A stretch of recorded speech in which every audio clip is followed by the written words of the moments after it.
Во секој момент треба да пристигне и летот кој што се опатува од Виена кон Скопје, со тој ќе се означи 20 годишнината од авиоповрзувањето помеѓу Скопје и австриската престолнина Виена.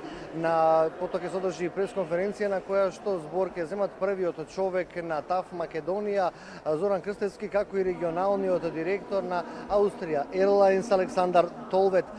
Инаку само да напоменам околу бројките дека авиосообраќајот е во вистински поден, говорат податоците кои што македонските аеродроми во Скопје и во Охрид секоја година ги рушат сопствените рекорди пренесувајќи патници на секаде во светот.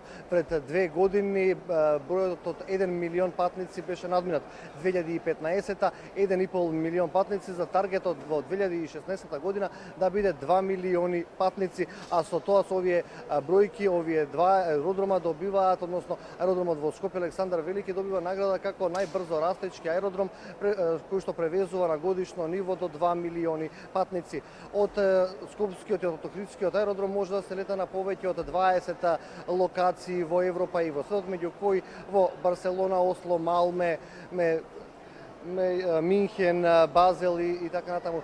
Инаку пред 10 години само да напоменеме дека имаше околу 15 дестинации, веќе бројката за летање е стигната до 40 дестинации.